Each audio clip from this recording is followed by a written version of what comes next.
I am Richard Woods, and we are back here again. I'll let these gentlemen introduce themselves individually and then their group name. Okay, my name is Brother Reggie, go by Surrendered. I'm Pierre, I go by P-Air, and together we are New Weapons for Christ. And so what we want to do is just give you guys a little bit more inside look at what these brothers do, what they're about. It's not just about music for them, it's about the way they live their lives, and it's about a foundation that they have set for themselves and what they're trying to bring this younger generation into. So first I'll start off, since the last time we met, which a couple years ago, Right. What steps have you guys taken with your music? I'll start off like this, with your music to be the hands and feet of Christ, and then individually in your own lives. Well, since then, there's been a shift, a constant a move. Because, when we started, we were, on fire for God, on fire for Christ, just on fire. It was so, the passion and everything was built up. But for me, it was getting lost in the title, getting lost in the shuffle, the what was supposed to, and then at a certain time, God removes you from the ministry so that he can have you to himself. And, I believe that's what happened. I was, elder and then a pastor, and then, and there was so much going on, and I'm trying to envelop the word. I'm trying to listen to God, but I'm trying to follow the pastors, so it was so much going on.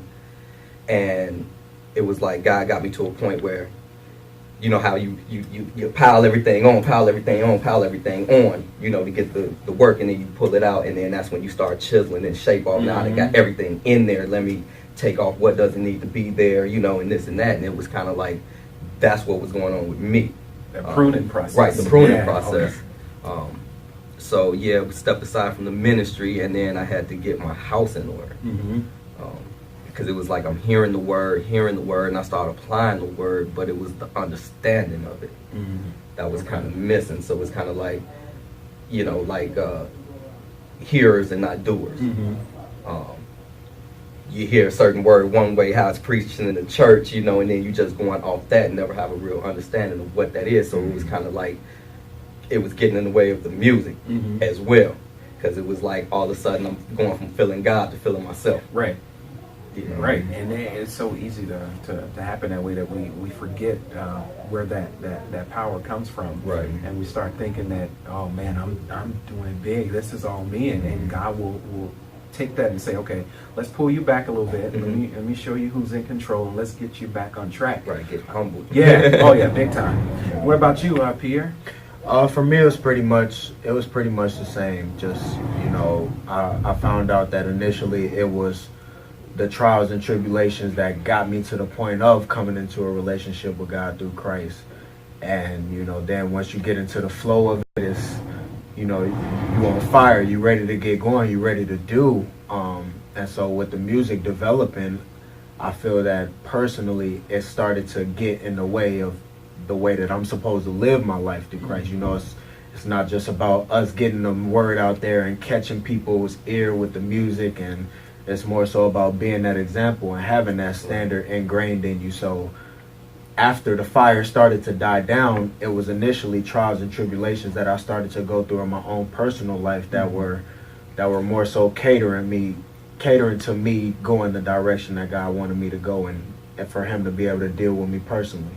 So it's like, okay, you've been in the oven, now it's time for me to take you out, and it's time for me to make sure that everything that you got going on is unleavened or it's leavened. And you know what I mean? So, well, let's dig a little deeper for the listeners and the watchers that may be going through some trials and tribulations. I know they'll probably have some questions like, well, what were they going through?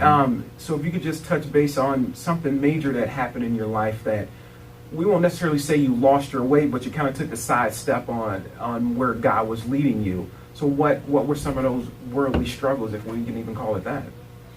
Well, I mean, I had started dibbling back into smoking weed, and me being a married man, I had also engaged in some things that I shouldn't have, whether it was just, you know, visually or, you know, taking it a step further. But those type of things cause certain down spirals in my life to where it's like, okay, I'm at one of my lowest points right now and I don't have anybody to turn to, you know, and God has always been there for me, and he guides me through those things to where it's not just that those situations get better, but me internally as a man, as a person, as a being, I get better to where I can show somebody else how to escape those troubles that they're going through. Mm-hmm. Right. So what would you have to say to those brothers that may have struggled or are struggling with what you did, but they're not, or they don't understand the Bible or apply the Bible, apply God's word the way that you do? What would you tell them as some of their first initial steps on the way back to, if we'll call it redemption, or a way back to, or a way to Christ? Man, the main thing that I had to realize was we can't do anything in this world without God. Every breath that we take is a sacrifice on his part, you know, him believing in us and him taking risk, giving us another chance to accomplish what it is that he's destined us to do. So, you know, my main thing is I don't want to let him down, because I know at the end of the day I'm gonna have to give account for everything that I've done, whether it's right or wrong. Right. You know, and we all got choices. We're faced with a different choice every day, but the main thing is we can go out here and try to please everybody in this world, including ourselves, with weed or, you know, lust or whatever your vice is. But at the end of the day, man, we gotta please God, because The struggle is real. it is. So within your group, have you guys ever butted heads on something, went and prayed and came back, and God maybe showed you guys the same thing on the avenue that you should have taken? Because I know individually, as an artist, you want to do things your certain way, and when you bring another person or people into it, you have to listen to those ideas collectively. What we'll say in the beginning, how did you guys struggle, and what brought you to a point where you could listen to each other, listen to God's voice, and make Weapons for Christ what it needs to be? It was kind of like it was a dual function, what he was doing, what God was doing, because everything is a relationship. Just like us sitting here, you know, talking to our kids, you know, whatever the case is, that's a relationship. Marriage is a relationship. And when you come into a relationship with him, you know, there's a listening, there's a talking point, there's an understanding, there's a, you know, so there's a cycle that goes with in every relationship. So for me to feed off you, I have to listen. Right. And that was part of both our problems, you know what I'm saying? I mean, listening. You know, we can hear, you know what I'm saying? We can hear ourselves talk, you know, we can hear, but it was the listening part. And so we had, I mean, each one of us had to be humbled in our own way to where we had to listen. Whether it was me taking a cue from him telling me, you know, no, you getting ready to get on this song by yourself, you know, because it was a purpose for it. I may not have seen it, but then once it's the finished product, it's like, then he'd be like, see, I told you, you know, and it's like, no, you know what I'm saying? So it's like just those little things, you know, compromise.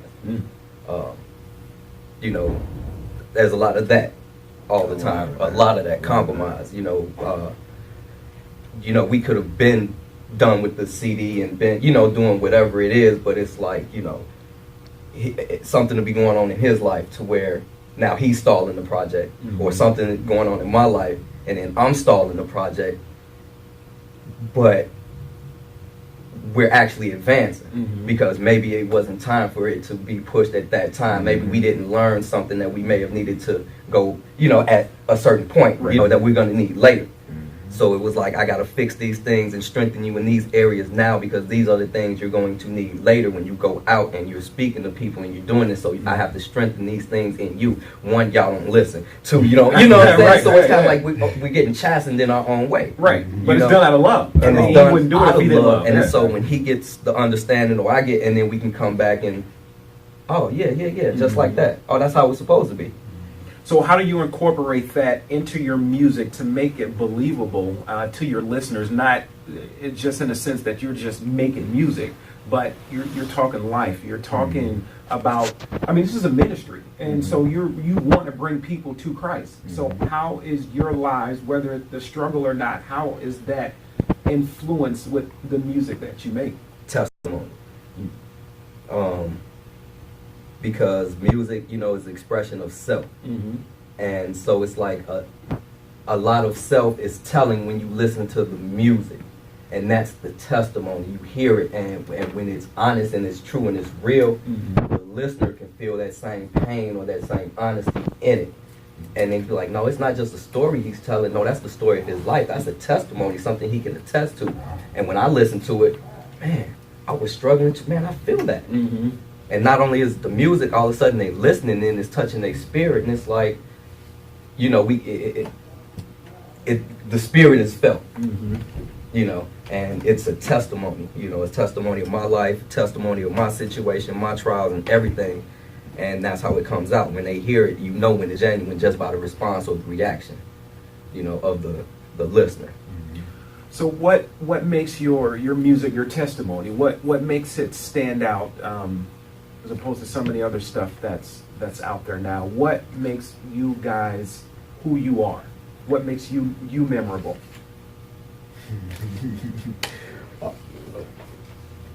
Enlightenment music is what we're calling, or is what it's being called. You know, the genre, yeah, it's Christian rap, you know, it's gospel music, but it's enlightening, you know. Just like you say church to somebody and it might turn around, you know, they got a negative connotation about a church experience or something. So if you say, oh, it's church music, you know, it's, you know, oh, it's Christian rap, you know, I'm a Muslim. You know what I'm saying? So it's kind of like the walls and the barriers and the misconceptions and all the connotations, you know, that go along with church and state, I want to say, or the state of your being and the word of the church. You know what I'm saying? It's a disconnect. And so when you put the feeling into it, when you put the honesty into it, you know, and the word is there, it enlightens the listener. And so it's not in a box. It's not boxed in to a genre. Okay. You know, we could be talking about politics, but you will hear the word of God in that. You know, we could be talking about whatever it is, you know, but you will hear the word of God in it, and that's what stands true. That's the foundation for Enlightenment music. You know, not a genre, not a section, but a feeling. Okay. You wanted to say something Go before ahead. you started. Yeah, I can see it. The mouth was trembling. Yeah, Say something. definitely. I mean, I think he hit it right on the head, though. You know, it's more so a lot of people they take the word of God and they mix it in with today's culture. You know what I mean? And be holy trap music, or you know, everybody's trying to branch off in their own different section, but I feel that it's so powerful what God is doing with us that it's more of a broad scope to things. You know, it's not just about what goes on in the church, or it's not just what goes on with African Americans or a specific race of people, but it's more like a funnel. You know, if you got a funnel for your engine. It starts at a broader scale at the top, but when it all funnels down, it comes to one main thing, and that's God. You know what I mean? So the word is definitely incorporated in each and every song and each and every lyric, no matter what the situation or scenario the song is revolved around. It always comes down to the same thing, and that's our initial goal, is to enlighten people and point them to the fact that God is in every situation. He's in everything that we do, think, say, breathe, and there's no escaping that. So the reality is we want to help you develop a relationship with God through Christ. Although you may not see it that way, you may only know the streets, but this is how God showed us himself in the streets. Maybe he's trying to show himself to you in the same way, or this is the way that he's done it for us in a marriage, and maybe he's trying to do it for you the same way. So, you know, it's just shedding light on things that a lot of people may not be aware of. Like I never seen it that way. Yeah. You know. You use a key word, enlightenment. What, I ask each of you individually, and then I ask you as your group individually, what did God enlighten you on in your life to bring you closer to him individually, and then together. Ooh, give me a second. Go ahead. Man, it's a book that comes with that. Yeah, it's a little bit deep, and it's honestly a topic that a lot of people don't like to hear about. But you know, I've been called a conspiracy theorist for a lot of the things that God has shown me through the prophecies in the Word, and also personal prophecies that He's brought to fruition in my life. But just like the scriptures say, we don't wrestle against flesh and blood, but we wrestle against principalities and spiritual wickedness in high places, but as well as in everyday life too. And I think that that's one of the main things that God has used to kind of channel His reality into my eyes and my vision, you know, to be able to see the corporate scandals, or just on a global scale, but also on a daily interactive scale, you know, the personal demons that people may be dealing with. He allowed me to see that through me being able to recognize my own personal demons, you know, and how powerful a testimony really can be. You know, the word says that we overcome by the blood and by the power of our testimonies. And the power that are behind those testimonies have really shaken some people's fallow grounds, you know, just by me being able to speak to them and not know what they're going through. And they're like, okay, that's got to be from God, because I'm going through that exact thing right now, and you had no idea. But everything that you said to me, it was so genuine, so heartfelt, that it's like He said, He pricks the heart. If it's hardened, then He'll soften and make it flesh, and then He'll pierce it to the point where you can feel that. And I think that that's the way that he's proven Him. You know, not that a guy has to prove anything, but that's the way that He's shown me, like, yo, this is what I do. This is how I work. This is what your purpose is in this earth realm, is to connect with people, love them, and help them to see and feel me. Amen. Amen. You got that right. You know, I had a lot of questions. I'm a seeker. I've always been like that. And, you know, I couldn't stay, you know, like, Christianity is just a small part of God. You know, there's so much more, and it was like, I want to know more. I want to know more, you know, but I found myself, you know, trying to uncover truths, or, you know, trying to, you know, disprove you know, this and that, you know what I'm saying? And I was losing myself, and I was losing the point, you know, of actually what He was trying to show me, you know. And it's like, you know, I hear Him, you know, but I had to understand, I had to feel, you know. And it was like, man, it's like, man, God, like, everywhere I turn, it's like I can't do anything. Once that power is unlocked, I mean, when you're called, right? And you know, you know, you can't sit. I mean, it could be a quiet room, and you be sitting there agitated, fidgeting, because He's just right there. He's right there. He's right there. He's right there. He's right there, and He wants to let you know that He's always been right there, you know. And He's walked me back to day one, and I have a book, you know, that I've been working on, called Weight of the World, and it's from day one to now, and it's pretty much Him taking me by the hand and taking me back to day one, when I was first born, and I slid out and almost went down the vent, you know, from that point, and the umbilical cord pulled, you know what I'm saying? And that's been the story of my life. You know, I'll get right there, and then either I'll hold myself to something, or change the course of something, right? You know, and it's like, when I fixate on that point, and I don't look at what happened, who done it, and what for, I look at why. What was I supposed to get out of that situation? Not blame somebody else for what they did to put me in the situation, but as I'm in that situation, what's going on with me, or what's going on around me that I'm supposed to learn and use this as a stepping stone and grow and come out of. You know, and that's pretty much how the book is, you know, and when He's shown me that, then I'm able to point people to that. No, you missed it. Go back and look at it.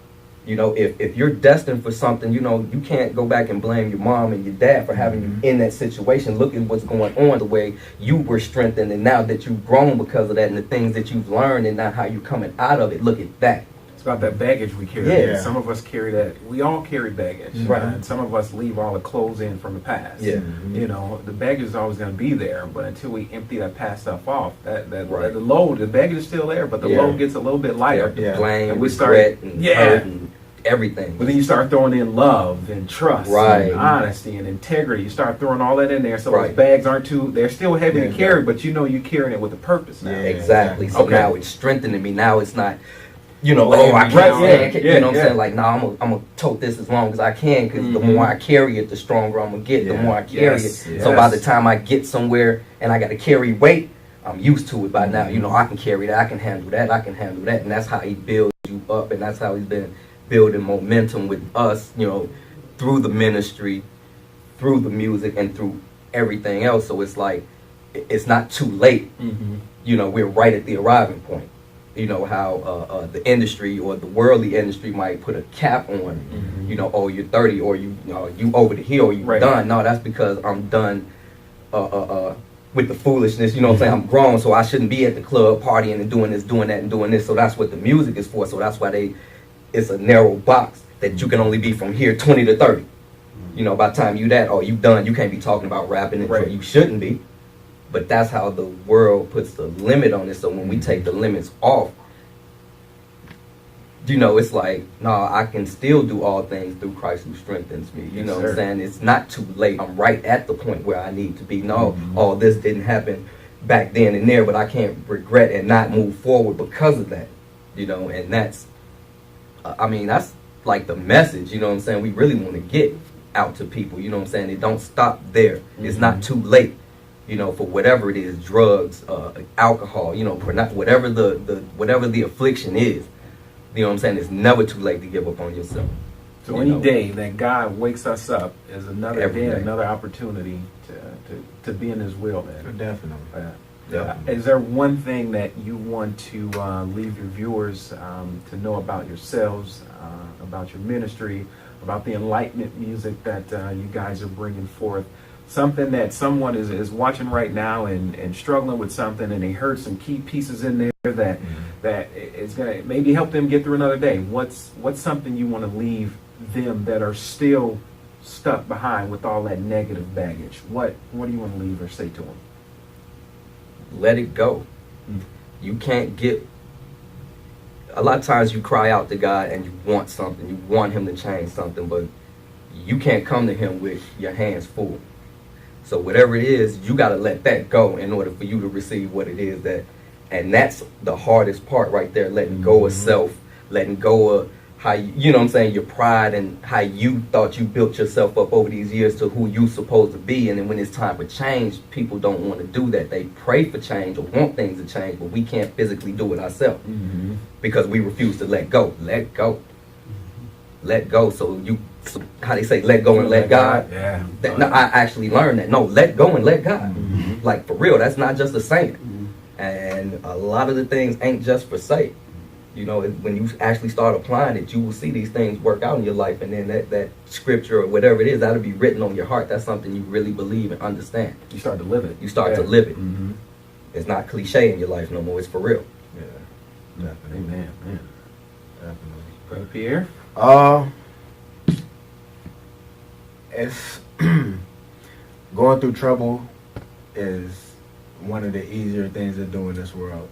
For the simple fact, everywhere you look, everywhere you turn, it's trouble all around. But you know, in order for people to find joy and to find happiness, to find a genuine love, it takes work. And you know, developing a relationship with God it's not something that's gonna come overnight. It doesn't just, you don't just pray and wish upon a star and it automatically happens. It takes dedication, it takes diligence, it takes faithfulness and obedience. And just as we want something from God, God desires something of us as well. Amen. We gotta be willing to. In a world where a lot of people's hearts have wax cold, you still got to be willing to give your heart to God. To step outside of yourself and allow somebody to love you.